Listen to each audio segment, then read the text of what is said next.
Good morning आदाब you. Class 9th Hindi काव्यखंड में आज हम लोग पढ़ेंगे मैथिली शरण गुप्त पाँचवा चैप्टर। पिछले चैप्टर हम लोगों ने पढ़ लिए थे। आज देखिए पाँचवें चैप्टर में क्या पढ़ेंगे, मैथिली शरण गुप्त।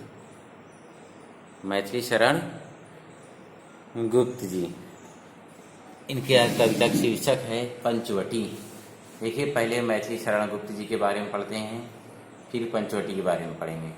ठीक, पहले आइए पढ़ते हैं पंचवटी।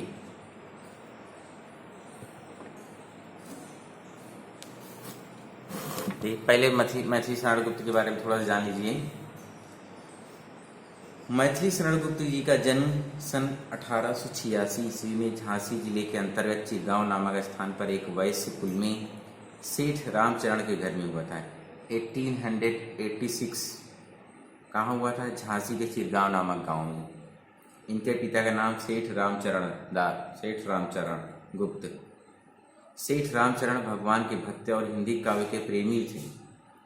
वे स्वयं भी कविता किया करते थे। मैथिली शरण गुप्त को कविता लिखने की प्रेरणा अपने पिता से मिली। यानी कहा जाए तो मैथिली शरण गुप्त को कविता लिखने की शिक्षा किससे मिली? अपने पिता से मिली। बचपन में गुप्त जी ने अपने पिता की कॉपी पर स्वरचित एक छप लिख दिया। छप मतलब एक कविता छोटी सी लिख दिया, जिसे पढ़कर इनके पिता इन्हें आशीर्वाद दिया कि तुम सफल सिद्ध कवि होगे। क्या कहा कि तुम एक दिन बहुत सफल सिद्ध कवि होगे। पिता का यह आशीर्वाद राष्ट्र कवि के लिए भविष्य में सत्य सिद्ध हुआ। आपको बता दें, मैथिली शरण गुप्त को राष्ट्र कवि कहा जाता है। बाल्यकाल से ही गुप्त जी की रुचि शिक्षा में नहीं थी। प्राथमिक शिक्षा के उपरांत अंग्रेजी का अध्ययन करने के लिए उन्हें झांसी भेजा गया, परंतु वहां पर भी इनका मन नहीं लगा और ये वापस आ गए। इन्होंने घर पर रहकर अपने ज्ञान वृद्धि की और कुछ दिन बाद ये काव्य रचना करने लगे। ये बाद में राज्यसभा सांसद रहे। मनोनीत किया गया। इनके कई पुरस्कारों से विभूषित हुए। ये देखिए 12 दिसंबर सन 1964 को इनका निधन हो गया। 12 दिसंबर सन 1964 को इनका निधन हो गया। इनकी प्रमुख कृतियां हैं यानी रचनाएं हैं साकेत जो महाकाव्य है, यशोधरा, द्वापर, जयद्रथ वध, जय भारत, किसान और पंचवटी। इनके अतिरिक्त भारत भारती, सिद्धराज, अनग, रंग में भंग, झंकार, हिंदू, वन वैभव, नहुस, मौर्य विजय, कुड़ाल गीत आदि इनके अनेक कृतियां हैं। हिंदी साहित्य के आधुनिक कवियों में गुप्त जी का शीर्षस्थ स्थान है, कहा जाए सबसे शीर्ष स्थान। गुप्त जी की कविताओं में भारतीय राष्ट्रीय गौरव और संस्कृति का गुणगान मिलता है, जिस कारण इन्हें राष्ट्र कवि की उपाधि दी गई है। इनको राष्ट्र कवि मैथिली शरण गुप्त के नाम से जाना जाता है। अतः राष्ट्र कवि के रूप में गुप्त जी सदैव स्मरणीय रहेंगे और कभी भुलाया नहीं जा सकता है। इनकी भाषा शुद्ध साहित्यिक खड़ी बोली थी। इन्होंने गंभीर भावों को भी बड़े सरल और सुंदर शब्दों में प्रस्तुत किया है। तो आइए पढ़ते हैं पंचवटी।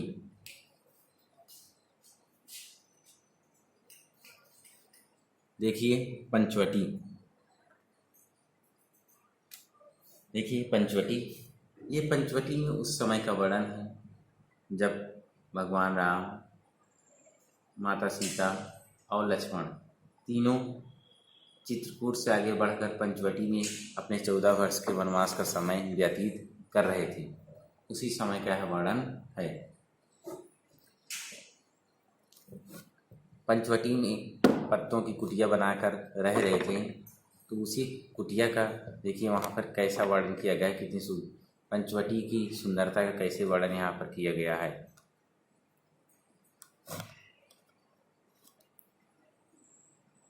देखिए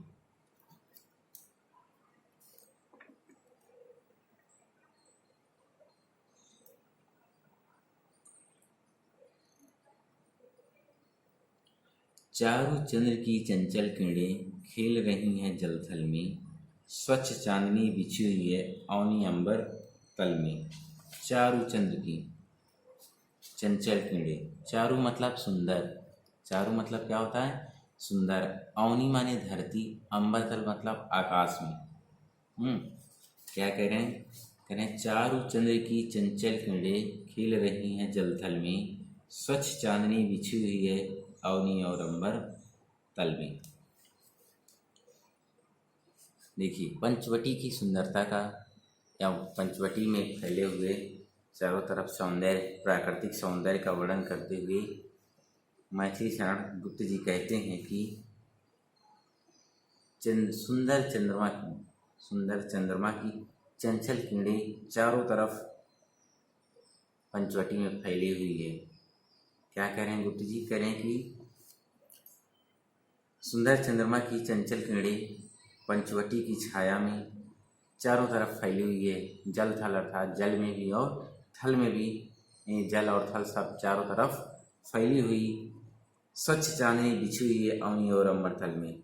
चारों तरफ फैली हुई है स्वच्छ चांदनी, सफ़ेद एकदम उज्ज्वल चांदनी बिछी हुई है धरती और आकाश तल में। पूरे आकाश तल और धरती में लेके स्वच्छ चांदनी बिछी हुई है, यानी चंद्रमा की चटक चांदनी पूरे पंचवटी को इतनी सुंदर बना रही है।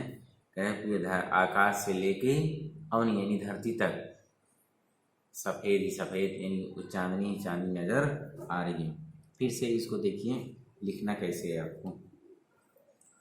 चारों चंद्र की चंचल किरणें खेल रही हैं जलथल में, स्वच्छ चांदनी बिछी हुई है अवनी और अंबर तल में। पंचवटी की प्राकृतिक सुंदरता का वर्णन करते हुए मैथिली शरण गुप्त जी कहते हैं कि चंद्रमा की सुंदर चंद्रमा की चंचल किरणें जल और थल दोनों जगह फैली हुई हैं, चारों तरफ बिखरी हुई हैं। स्वच्छ चांदनी बिछी हुई है अवनी और अंबर तल में। आकाश और धरती पर साफ स्वच्छ चांदनी यानी उज्ज्वल चांदनी चारों तरफ बिछी हुई है। देखिए आगे, पुलक प्रकट करती है धरती हरित तृणों की नोकों से, मानो झीम रहे हैं तरुबी मंद पवन के झोंकों से। पुलक मतलब होता है हर्ष, खुशी एक प्रकार से प्रकट करना। हरित माने हरे पौधे, झीम मतलब झूमना, झीम माने झूमना। पुलक प्रकट करती है धरती हरित तृणों की नोकों से, मानो झीम रहे हैं तरुबी मंद पवन के झोंकों से। देखिए क्या कह रहे हैं? कहें धरती हर्षित हो रही है, धरती हर्षित हो रही है हरित तृणों की नोकों से, मानो झीम रहे तरु। वह धरती जो है वह हर्षित हो रही है, अत्यंत प्रसन्न मुद्रा में दिखाई दे रही है। पेड़ पौधों वहाँ के वृक्षों को देखकर ऐसा लगता है जैसे वह मंद पवन यानी धीरे धीरे हवा के झोंकों से झूम रहे हों। धीरे धीरे हवा के झोंकों से ऐसी सुंदरता को देखकर झूम रहे हों।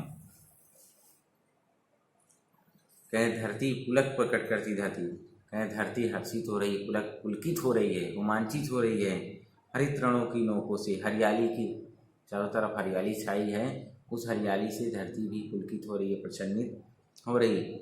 मानो झीम रहे हैं तरुबी मंद पवन के झोंकों से। ऐसा लगता है जैसे वहाँ के वृक्ष पेड़ पौधे भी धीरे धीरे मंद वायु से और धीरे धीरे मंद वायु चल रही है और धीरे धीरे जो पेड़ पौधे हिलते हैं लगता है जैसे वो प्रसन्न होकर झूम रहे हैं। यानी ऐसी सुंदरता को देखकर, प्राकृतिक चंद्रमा की चांदनी को देखकर, सुंदरता देखकर धीरे धीरे जब हवाएं चलती है तो उन हवाओं को देखकर जब पेड़ों की डालियां हिलती लगता है जैसे ये खुशी के मारे झूम रहे हों। देखिए अब आगे दूसरा है, फिर से पढ़ाएंगे, समझे रहिए पहले। पंचवटी की छाया में है सुंदर पर्ण कुटीर बना, पंचवटी की छाया में है सुंदर पर्ण कुटीर बना, उसके सम्मुख स्वच्छ शिला पर धीर बीक निर्भीक मरा। देखिए यहाँ भी पंचवटी का ही वर्णन, पंचवटी की सुंदरता वर्णन करते हुए गुप्त जी कहते हैं कि पंचवटी की छाया में यानी 5 पंचवटी यानी 5 वटों यानी 5 वृक्षों की छाया। क्या कहें करें, पंचवटी की छाया में करें 5 वृक्षों की छाया में एक सुंदर सी पत्तों की पर्णकुटीर मतलब पत्तों की कुटिया, एक सुंदर सी पत्ते की कुटिया बनी हुई है। उसके सम्मुख स्वच्छ शिला पर धीर भीख निर्भीक बना, उसके सामने एक स्वच्छ बड़ी सी साफ शिला यानी पत्थर की शिला बड़ी सी ऊंची से रखी है। धीर भीख निर्भीक बना, उस पर एक धीर यानी शक्तिशाली जो किसी से डरे ना, वीर निर्भीक बिना डरे हुए एक व्यक्ति बैठा हुआ दिखाई दे रहा है। एक व्यक्ति बैठा है। जाग रहा यह धनुर्धर, यह धनुर्धर कौन है? जो धनुष धारण की हुई यहाँ शिला पर सामने बैठा हुआ है, यह धनुर्धर कौन है जबकि भुवन भर सोता है? यह धनुर्धर कौन है जबकि पूरा संसार सो रहा है? भोगी कुसुमायुध योगी सा बना दृष्टिगत होता है। क्या करें, भोगी कुसुमायुध योगी सा बना, कुसुमायुध मतलब कामदेव, कुसुमायुध मतलब कामदेव, भोगी मतलब सांसारिक सुखों में लिप्त, सांसारिक सुखों में लिप्त। देख कह रहे हैं भोगी कुसुमायुध योगी सा, कह रहे सांसारिक सुखों में लिप्त होने वाला होने के समान, कामदेव के समान सुंदर यह धनुर्धर कौन दिखाई दे रहा है? कौन है यह धनुर्धर जो ऐसे दिखाई दे रहा है? क्या कह रहे हैं कुत्ती जी दूसरे वाले में देखिए, पंचवटी की छाया में, पंचवटी की छाया में सुंदर पर्णकुटीर बना, उसके सम्मुख स्वच्छ शिला पर धीर भीख निर्भीक बना। क्या करें, बुद्ध जी कहते हैं पंचवटी की सुंदरता का वर्णन करते हुए कहते हैं कि पंचवटी की छाया में एक सुंदर पत्तों की कुटिया बनी हुई है। उसके सामने उसके सम्मुख यानी सामने, कुटी के सामने एक बहुत बड़ी सी शिला है, पत्थर की शिला है, ऊंची सी स्वच्छ शिला है, जिस पर एक निर्भीक बना, जिस पर एक वीर वीर निर्भीक बिना निडर, एक निडर वीर उस पर बैठा हुआ है, उस शिला पर बैठा हुआ है। जाग रहा यह कौन धनुर्धर? रात है, इतनी रात है, चंद्रमा की चांदनी चारों तरफ फैली हुई है, धरती से लेकर आकाश तक चंद्रमा की चारों तरफ चांदनी बिखरी हुई है। आखिर इतनी रात में यहाँ उस पंचवटी की छाया में इन पत्तों की कुटिया के सामने यह आखिर कौन व्यक्ति है जो निर्भीक निडर बैठा हुआ है? जाग रहा है यह कौन धनुर्धर जबकि भुवन भर, यह धनुर्धर कौन है? यह धनुष धारण किए हुए यह व्यक्ति कौन है? भुवन मतलब संसार, जबकि पूरा संसार सो रहा है। भोगी कुसुमायुध योगी सा बना दृष्टिगत होता है। भोगी कुसुमायुध, भोगी माने अभी बताया था सांसारिक सुखों में लिप्त, कह रहे सांसारिक सुखों में लिप्त कामदेव के समान दिखने वाला, कामदेव के समान दिखने वाला है सुंदर व्यक्ति कौन दिखाई दे रखा है? सांसारिक सुखों में लिप्त होने योग्य कामदेव के समान सुंदर या योगी बना हुआ व्यक्ति आखिर कौन है जो दिखाई दे रहा है? बना दृष्टिगत होता है, ये कौन दिखाई देता है? ये कौन था आप लोग जानते ही होंगे, लक्ष्मण। किस व्रत में है व्रती वीर यहाँ? किस व्रत में है? आखिर इसने प्रण कौन सा लिया है? किस व्रत में व्रती वीर यहाँ निंद्रा का योग त्याग किए? क्या कह रहे हैं बुद्ध जी? कह रहे हैं कि यह वीर कौन सा व्रत लिया, अर्थात किस व्रत में है व्रती वीर यहाँ? व्रत मतलब नियम, व्रत माने नियम। कह रहे हैं कि इसने कौन सा प्रण लिया है, कौन सा व्रत लिया है जो निद्रा का योग त्याग, जो नींद को त्याग किए हुए ऐसे पंचवटी की शिला के सामने बैठा हुआ है, कुटी के सामने एक शिला पर बैठा हुआ है। आखिर यह कौन है जो नींद का ऐसे त्याग किए हुए बैठा है? पता नहीं कौन सा प्रण लिया, कौन सा व्रत लिया है। राजभोग के योग विपिन में बैठा आज विराग लिए। राजभोग, राज का सुख भोगने के, राज सुख भोगने के योग यह राजकुमार, राज सुख भोगने के योग यह राजकुमार विपिन मतलब राज, रात में, या ये कहेंगे वीरान मतलब विपिन और जंगल में, कह रहे राजभोग के योग विपिन में बैठा आज विराग लिए। राज सुख भोगने के योग्य राजकुमार इस जंगल में ऐसा वैराग्य लिए हुए क्यों बैठा हुआ है, यानी सबसे अकेले वैराग्य लेकर ऐसा अकेले क्यों बैठा हुआ है। बना हुआ है प्रहरी जिसका उस कुटीर में क्या धन है। जिस कुटिया, कुटीर मतलब जिस कुटिया का यहाँ प्रहरी बना हुआ है, यानी पहरेदार बना हुआ है, आखिर इस कुटिया में है क्या, आखिर इस कुटिया में कौन सा ऐसा धन है जिसका यह प्रहरी यानी पहरेदार बना हुआ है। जिसकी रक्षा में रत इसका तन है मन है जीवन है। उस कुटिया में ऐसा कौन सा धन है जिसकी रक्षा करने के लिए या तन मन और या अपने तन मन और पूरे जीवन को अर्पण कर दिया है, तन मन और अपने पूरे जीवन को अर्पण कर दिया है। आखिर इस कुटिया में ऐसा कौन सा धन है। मृत्युलोक मालिन्य मेटने स्वामी संग जो आई है। 3 लोक की लक्ष्मी ने यहाँ कुटी आज अपनाई है। मृत्युलोक मालिन्य मेटने, मृत्युलोक यानी संसार, मृत्युलोक यानी संसार, कह रहे हैं मृत्युलोक यानी संसार में मालिन्य मेटने, मालिन्य मतलब दोष या पाप। कह रहे हैं कि बुद्ध जी क्या कह रहे हैं कि स्वामी संग, कह रहे हैं अपने स्वामी संग इस संसार में जो अपने दोष और पाप को मेटने या नष्ट करने आई है। 3 लोक की लक्ष्मी ने यहाँ कुटी आज, वह 3 लोक आकाश पाताल धरती आकाश पाताल 3 लोक की स्वामिनी लक्ष्मी है। कौन है, देखिए फिर से। मृत्युलोक के मालिन्य मेटने स्वामी संग जो आई है। 3 लोक की लक्ष्मी ने यहाँ कुटी आज अपनाई है। बुद्ध जी क्या कह रहे हैं, कह रहे हैं कि अपने स्वामी संग तीनों लोक की स्वामी, अपने स्वामी संग तीनों लोक की स्वामी माता लक्ष्मी इस संसार में लोगों के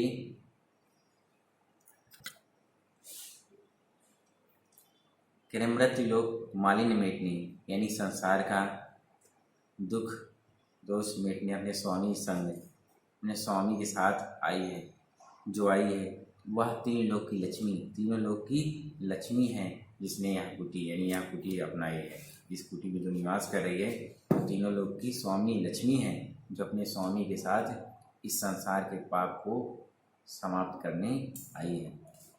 वीर वंश की लाज यही है, फिर क्यों वीर न हो प्रहरी। यह वीर वंश की लाज, लाज मतलब इज्जत, यह वीर वंश की लाज है, अर्थात ये इक्ष्वाकु वंश रघुवंश की यह बहू है, पुत्रवधू थी, इसलिए कह रहे हैं कि आखिर इतना वीर प्रहरी क्यों ना हो।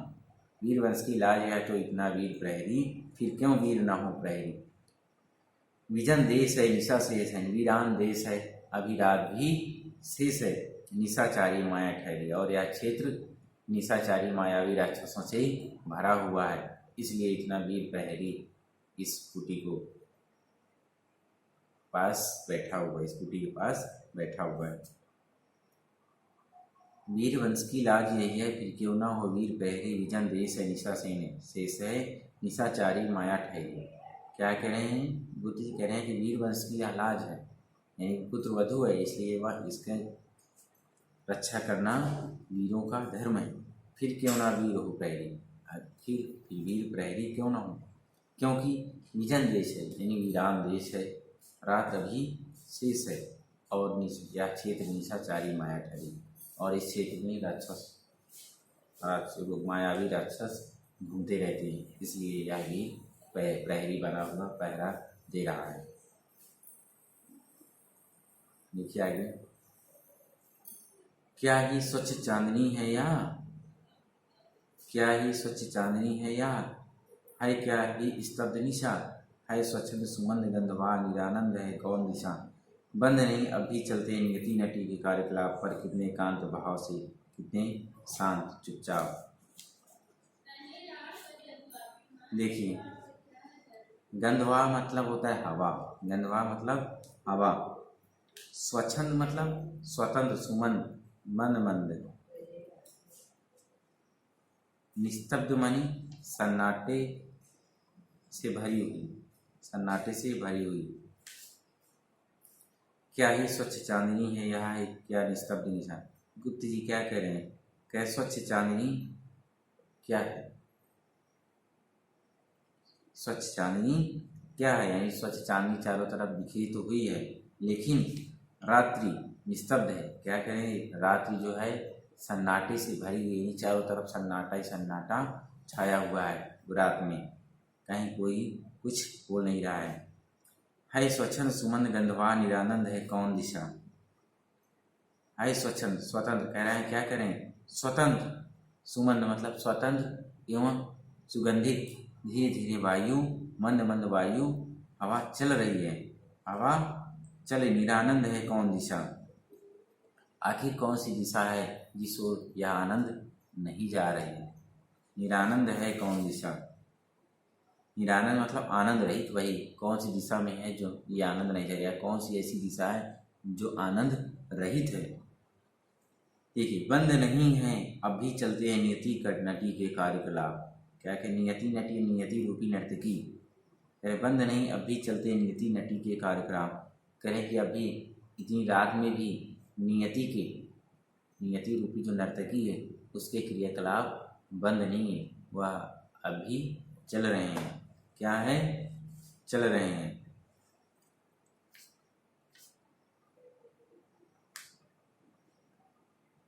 पर कितने एकांत भाव से, पर कितने एकांत भाव से, कितने शांत और चुपचाप, कहें पर कितने, कहें देखो कितने एकांत भाव से, ऐसा लग रहा है जैसे यहाँ कोई है ही नहीं, एकदम एकांत भाव शांत चुपचाप से नियति और भाग्य का खेल चल रहा है।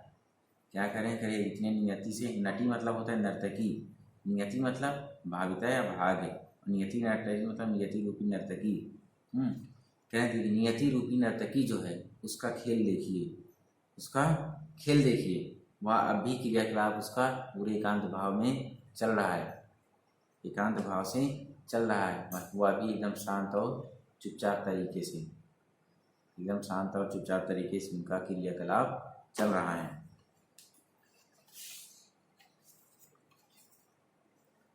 देखिए आगे, है बिखेर देती वसुंधरा मोती सबके सोने पर, है बिखेर देती वसुंधरा मोती सबके सोने पर, रवि बटोर लेता है उनको सदा सवेरे होने पर।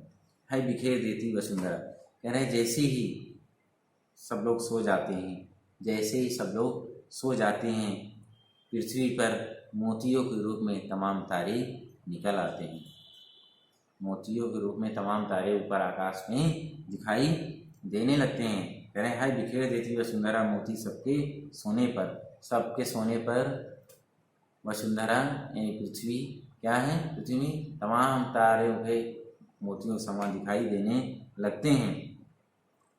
रवि बटोर लेता है उनको सदा सवेरे होने पर, रवि बटोर लेता है सदा उनको सवेरे होने, जैसे ही प्रातः काल होती है अर्थात जैसे ही सूर्य निकलता है सवेरे होने पर उन सबको बटोर लेता है, अर्थात निकलते ही उन सब वो सब लुप्त हो जाते हैं। वसुंधरा मतलब पृथ्वी, रवि मतलब सूर्य, और विराम दायिनी अपनी संध्या को दे जाता, और विराम दायिनी अपनी संध्या को दे जाता है, शून्य श्याम तनु जिससे उसका नया रूप है। विराम दायिनी यानी आराम देने वाली, आराम देने वाली, और आराम देने वाली वह संध्या को क्या कह रहा है, सूर्य जैसे निकलता है इन मोतियों को, इन मोती रूपी चारों क्या करता है, छिपा देता है, बटोर लेता है यानी अपने अंदर छिपा लेता है। फिर जैसे ही संध्या वो किस आराम देने वाली वीराएं, आराम देने वाली संध्या यानी शाम को वह जाते समय फिर से देकर चला जाता है। कौन, सूर्य।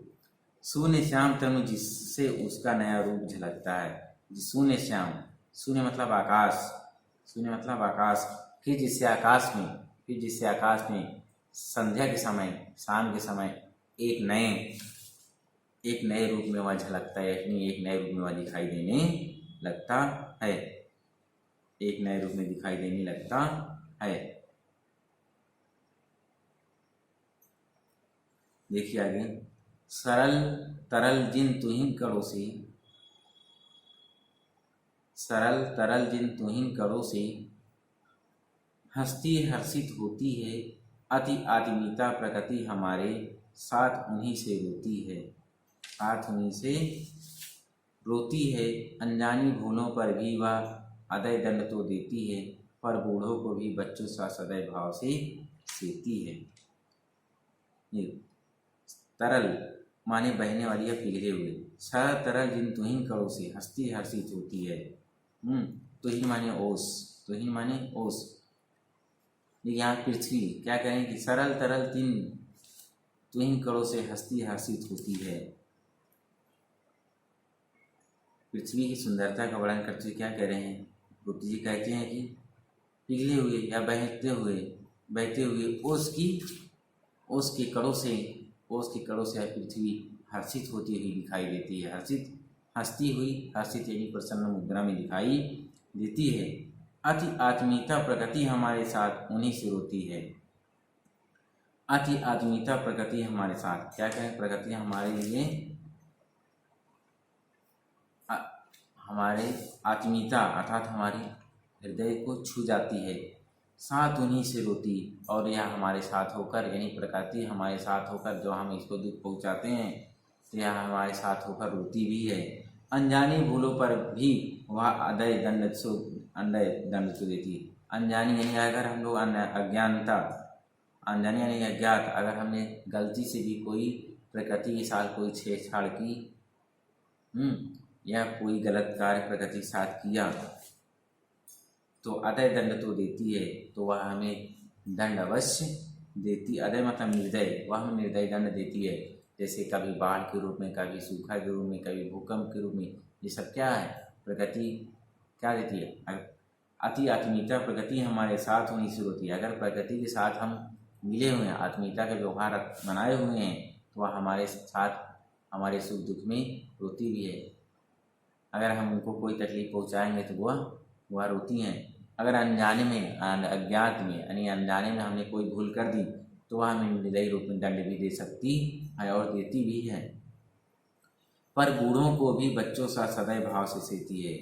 अगर उसके साथ आत्मीयता यानी अच्छा व्यवहार बनाया जाए, तो वह बूढ़ों को यानी बच्चों को तो सेती ही है। बच्चे बूढ़े नौजवान सबको वह एक समान बच्चों से सदैव भाव से यानी एक भाव से हमेशा सेती है, एक भाव से अपनी गोद में रखे रहती है। दया भाव से सेती यानी रक्षा करती है। देखिए 13 वर्ष व्यतीत हो चुके पर है मानो कल की बात, वन को आते देख हमें जब तात आर्थ अचेत हुए थे तात। अब वह समय निकट ही है जब अवधि पूर्ण होगी वन की, किंतु प्राप्त होगी इस जन को इससे बढ़कर किस धन की।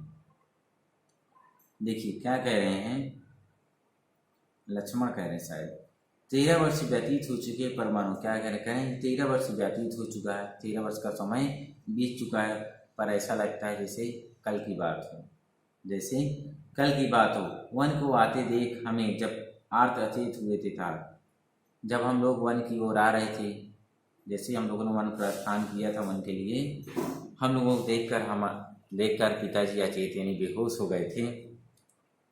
अब वह समय निकट ही है जब अवधि, अब वह समय बहुत निकट है यानी पूर्ण होने वाला है, जब हमारी 14 वर्ष की अवधि वन की पूर्ण होगी, किंतु प्राप्त होगी इस जन को इससे बढ़कर किस धन की। किंतु इस जन यानी जनता या लोगों को इस धन से बढ़कर क्या प्राप्त होगी, यानी राम से बढ़कर क्या प्राप्त। इस जन को मुझे, आर्य मतलब बड़े भाई, प्रजार्थ मतलब प्रजा के लिए कह रहे हैं कि इस जन को आखिर इस जन को यानी मुझे इससे बढ़कर और क्या धन की प्राप्त होगी। लक्ष्मण अपने लिए कह रहे हैं मुझे इससे बढ़कर और किस धन की प्राप्त होगी कि मैंने अपने भाई श्री राम की सेवा की, इससे बड़ा धन और मुझे क्या मिलेगा कि मैं अपने भाई के साथ रहा। और आर्य को राज्यभार तो वे प्रजार्थ ही संभाले, और आर्य श्री राम तो राज्यभार संभालेंगे, वे प्रजार्थ ही धारें और प्रजा के हित के कार्य को धारण करेंगे। व्यस्त रहेंगे हम सबको भी मानो विवश विसारेंगे, वो अपने काम में व्यस्त हो जाएंगे, हम सबको वो समझ लो कि विवश होकर विसारेंगे यानी भूल जाएंगे। कर विचार लोक उपकार का, यही सब विचार लोक उपकार यानी लोगों के उपकार का करके हमें न इससे होगा शोक, यानी हम यही विचार करें वह लोगों का उपकार कर रहे हैं, लोगों का कार्य कर लोगों का कल्याण कर रहे हैं, इससे हमें कोई शौक नहीं होगा अगर वह हमें भूल भी जाते हैं तो भी।